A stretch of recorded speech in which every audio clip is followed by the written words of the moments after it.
अस्सलाम वालेकुम, welcome to the Oxford science hub grade seven. जैसे कि हमने चैप्टर नंबर 1 स्टार्ट किया था, आज हम इसकी एक्सरसाइज को देखते हैं। हमारी एक्सरसाइज रिमेनिंग थी, तो जल्दी से एक्सरसाइज वाला पेज ओपन करें।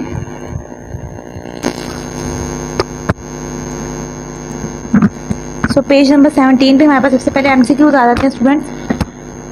Here is the summary of the photosynthetic reaction, answer the question using the equation. हमने इक्वेशन को देख के आंसर बताना है। सबसे पहले हमारे पास लिखा हुआ है carbon dioxide plus water is equal to glucose plus oxygen. तो हमारे पास फर्स्ट एमसीक्यूज है, in which of the following tissues the whole process take place. सारा प्रोसेस हमारे पास किस एक टिश्यू के अंदर टेक प्लेस होता है, मतलब कौन सा एक टिश्यू इस चीज़ का काम करता है, यानी कि फोटोसिंथेसिस का।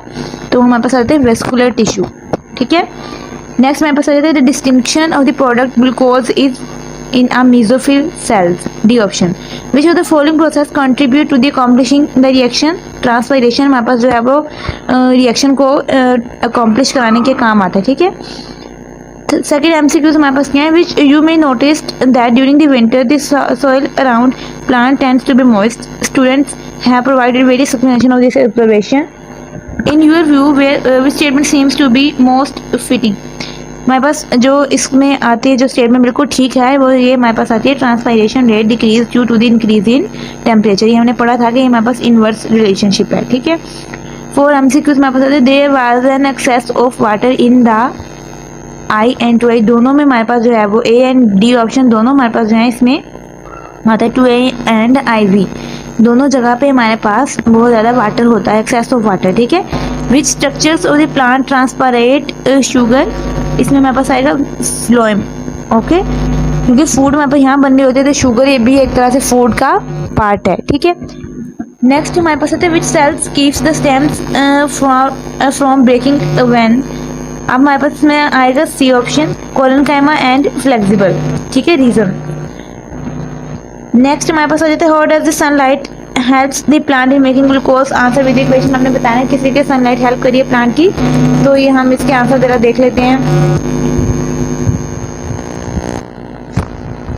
इसमें हमारे पास आ जाएगी फर्स्ट इक्वेशन, ग्लूकोज किस तरीके से सिंथेसाइज होगा हमने बताना है। ये सबसे पहले आएगा कार्बन डाइऑक्साइड के 6 आइटम, वाटर के 6 आइटम, उसके बाद हमारे पास आ जाता है इस सनलाइट की रोशनी में हमारे पास क्या बन जाता है, ग्लूकोज और 6 ऑक्सीजन के मॉलिक्यूल्स, ओके।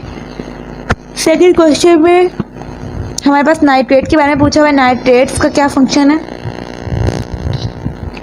सेकंड क्वेश्चन में हमारे पास स्टूडेंट पूछा हुआ है, epidermis, cortex, endodermis, pericycle and pith are present in the internal structure of the roots and stems. What functions do the part perform in both organs? उन्होंने बोला ये सारी चीज़ें हमारे पास प्रेजेंट होती हैं रूट्स के अंदर, यानी कि जड़ों के अंदर, ठीक है, और स्टेम्स में प्रेजेंट होते हैं। इनका फंक्शन क्या है, तो ये आपकी बुक के ऊपर बहुत डिटेल से बताया हुआ है, हम जरा देख लेते हैं बुक, टेक्स्ट बुक के ऊपर ही।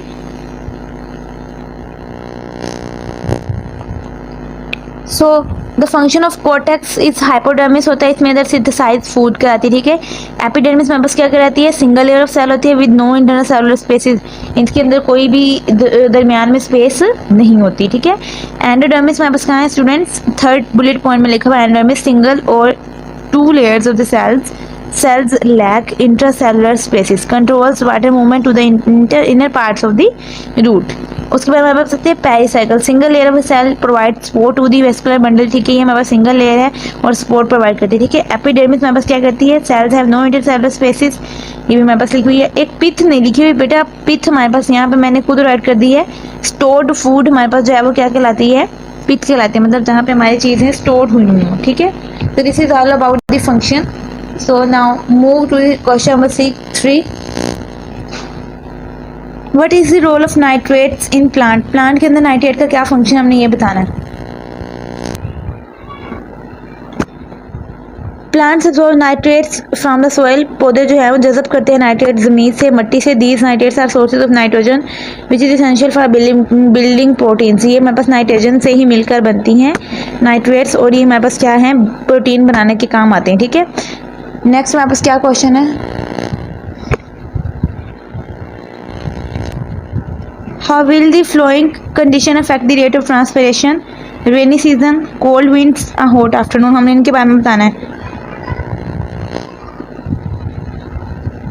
स्टूडेंट्स कंडीशन और इफेक्ट हम देख रहे हैं। रेनी सीजन में हमारे पास क्या होती है, ट्रांसपिरेशन का रेट डिक्रीज होता है। हॉट आफ्टरनून में हमारे पास इंक्रीज होता है और कोल्ड विंड में हमारे पास इंक्रीज होता है। ठीक है, ट्रांसपिरेशन का रेट हमने बताना था, तो यही उन्होंने गाइड।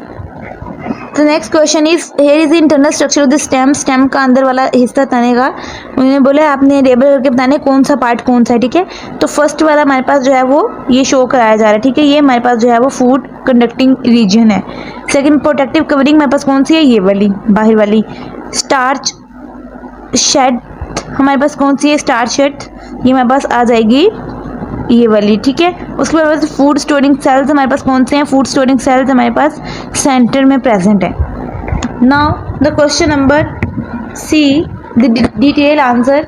तो सबसे पहले जो हमारे पास क्वेश्चन है वो है how does the structure of the leave facilitate the process of photosynthesis. Structure of leaves हमने बताना है किस तरीके से। बेटा हमने इतनी डिटेल से अपना टॉपिक पढ़ा, स्ट्रक्चर ऑफ लीव किस तरीके से फूड प्रिपेयर करने में हेल्प आउट करता है, तो ये हमारे पास इसके आंसर में आ जाएगा। पेज नंबर मैं आपको बताती हूँ, टेक्स्ट लीव्स और उसका स्ट्रक्चर हमारे पास इस लॉन्ग क्वेश्चन का आंसर आएगा। क्यूटिकल बताएंगे, इसमें अपर एपिडर्मिस बताएंगे, पहली साइड मेसोफिल बताएंगे, spongy mesophyll, vascular bundle, lower epidermis, ये हमने सारा डिटेल से देखा हुआ है।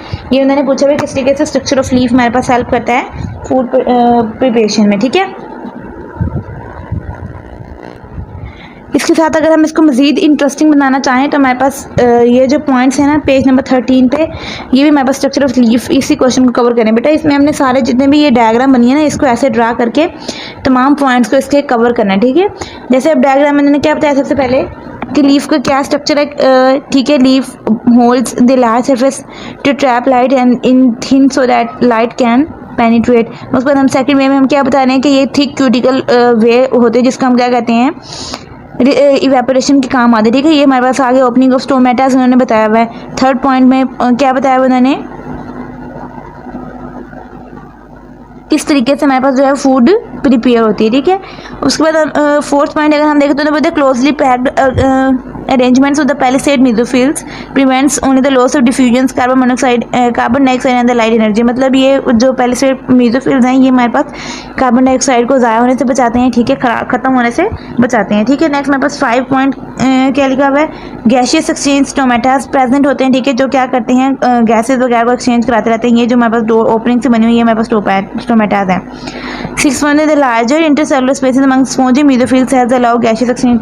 6 पॉइंट में हमारे पास इन्होंने गैसियस एक्सचेंज के बारे में बताया है किस तरीके से हमारे पास गैसियस एक्सचेंज होंगी। पहले साइड मेसोफिल्स के बारे में 7 पॉइंट में बताया हुआ है, मेल्टिंग मेसोफिल्स कॉलम्स और शेप टाइटली पैक्ड होते हैं। ठीक है, उन्होंने जूम करके दिखाया हुआ है। इस तरीके से हमने इस क्वेश्चन को ये बुलेट पॉइंट बताने से सबसे पहले थोड़ा सा जो स्ट्रक्चर ऑफ लीफ हमने पीछे पढ़ा है उसके बारे में बता दीजिएगा। उसके बाद मेरे पास जो है आपने ये बुलेट्स के साथ इसको कवर अप कर देना। ठीक है, इस क्वेश्चन को। Now the last but not the least difference between the photosynthesis and respiration. तो ये हमारे पास रिटन फॉर्म में है, तो हम वहीं से देख लेते हैं इस क्वेश्चन को।